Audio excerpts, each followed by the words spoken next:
Hi everyone, this video is section 5.1 intro. Again, still just reviewing some Algebra 1 skills to get ready for 5.1, and this is video number 3. So in this one, we're converting from radicals or square roots, however you want to think about them, to something with an exponent. So exponential form means you'll have an exponent. Radical form means you'll have a radical, a jail, a square root, whatever you want to think of it as.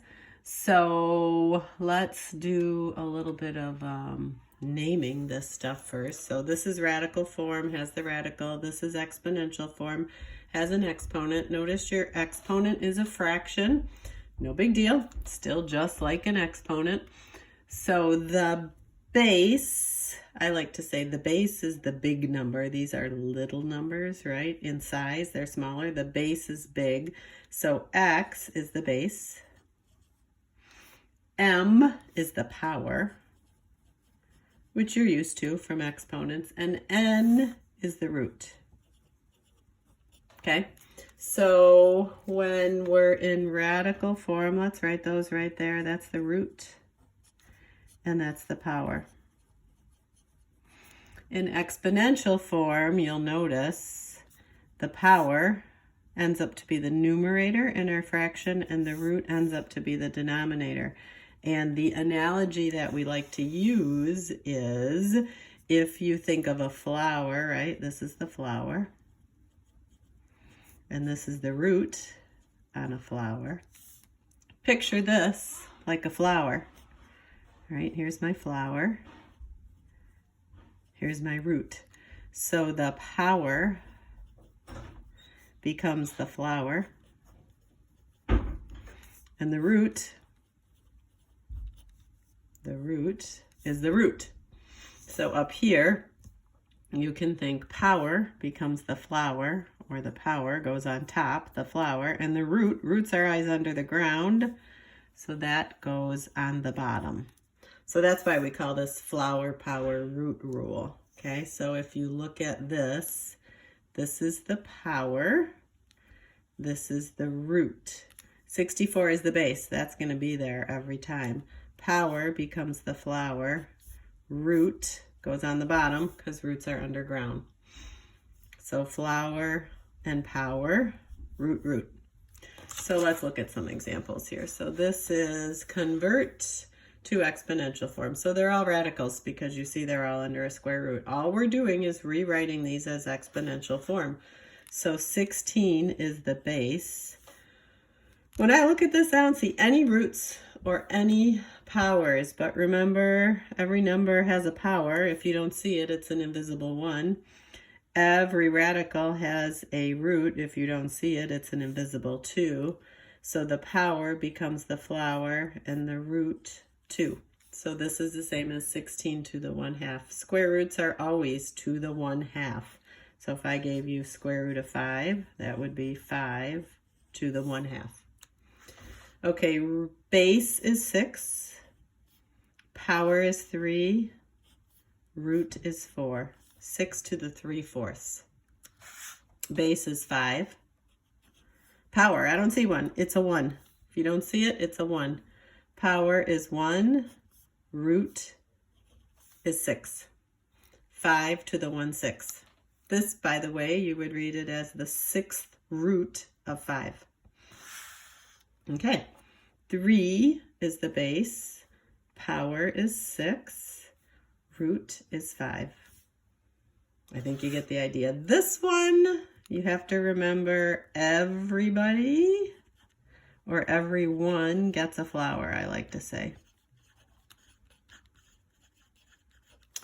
Because your tendency is to forget about this 3. Remember, this 3 has a power.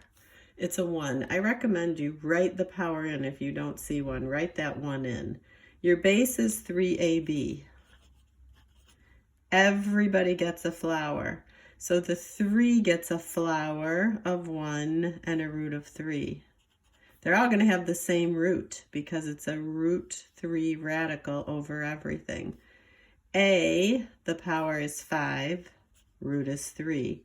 b, the power is 2, root is 3. So everybody, what I mean by everybody gets a flower is every one of these parts of the base should have an exponent that's a fraction on it.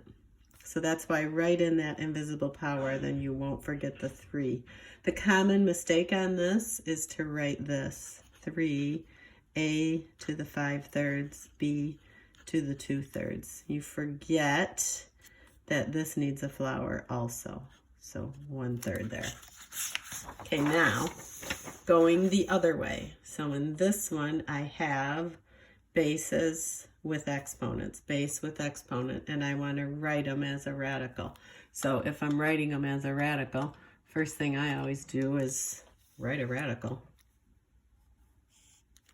And then what is the root? There's the bottom of my flower, so the root is 8. The base is 5. The power is 1.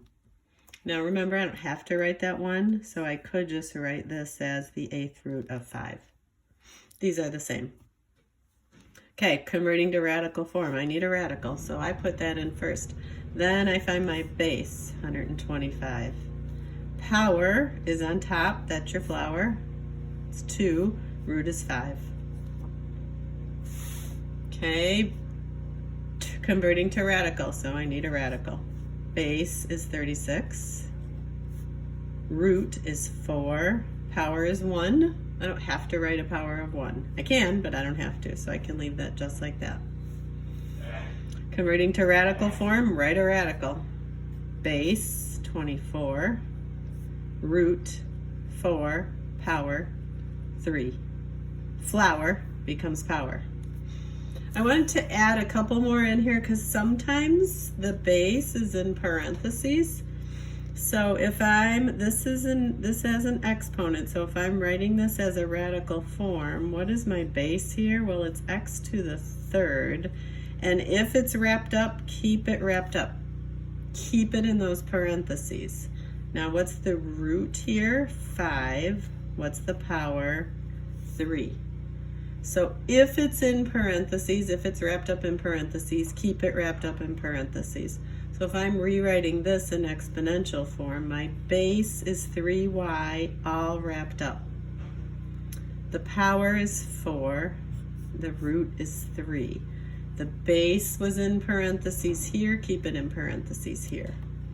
That's it for your review of converting between radical to exponential form.